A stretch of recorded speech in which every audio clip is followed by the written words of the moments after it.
Hello friends, কেমন আছো সবাই? আশা করি সবাই ভালো আছো। তো ফ্রেন্ডস, আজকে আমি আবার চলে এসেছি আরেকটা ভিডিও নিয়ে। তো আজকে আমি বানাবো চিকেনের লাল পাতলা ঝোল। তো চলো স্টার্ট করি। প্রথমে আমি চিকেনগুলোকে ভালো করে ধুয়ে জল ঝরানোর জন্য রেখে দেব। তারপর আমি বসিয়ে দিব কড়াইটা। কড়াইয়ের মধ্যে দিয়ে দিলাম সাদা তেল, দিয়ে আলুগুলোকে দিয়ে দিয়েছি। এটাকে আমি লাল লাল করে ভেজে নেব। চিকেনে আলু না দিলে তো আরো ভালো লাগে না, তাই আলু দিই। এখন এর মধ্যে একটু নুন হলুদ দিয়ে এটাকে ভালো করে লাল লাল করে ভেজে নেব।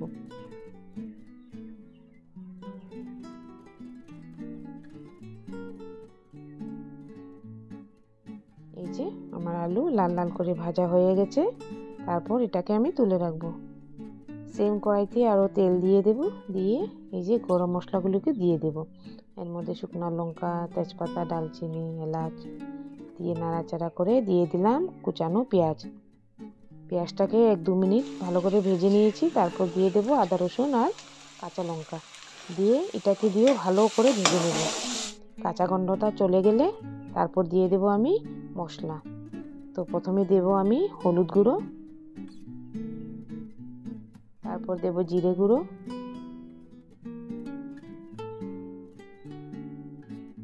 তারপর দেব লঙ্কা গুঁড়ো, তারপর দেব ধনিয়া গুঁড়ো,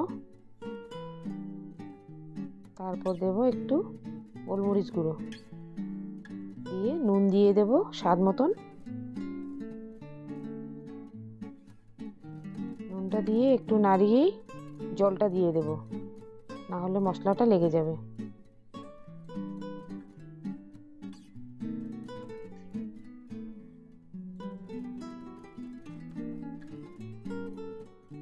মশলাটা ভালো করে ভেজে নেব।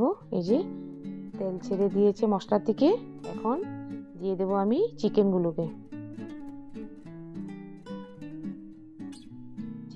দিয়ে আমি ভালো করে নাড়াচাড়া করে নেব।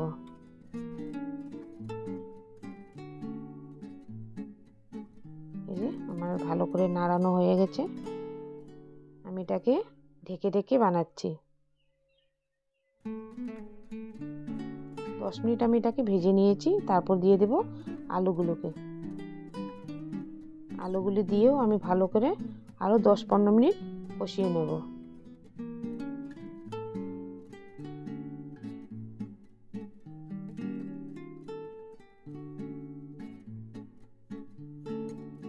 আমার এটা কষানো হয়ে গেছে 10-15 মিনিট। এখন দিয়ে দেবো আমি 2 চামচ দই, টক দই 2 চামচ দিয়ে দেব।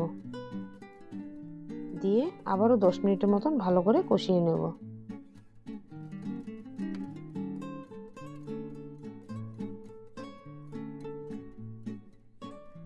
এই যে আমার ভালো করে কষানো হয়ে গেছে। এটাকে কিন্তু আমি ঢেকে ঢেকেই কষাচ্ছি। এখন দিয়ে দেব এর মধ্যে আমি জল। এই যে ভালো করে ভাজা হয়ে গেছে, দিয়ে দেব জল। এই যে দিয়ে দিলাম জল। লাল পাতলা ঝোল বলেছিলাম, তাই জল বেশি করে দিয়েছি। এখন ঢেকে এটাকে সিদ্ধ করব। এই যে হয়ে গেছে। এখন উপর থেকে দিয়ে দেব আমি গরম মশলা, দিয়ে এটাকে নামিয়ে নেব। এই যে নামিয়ে নিয়েছি।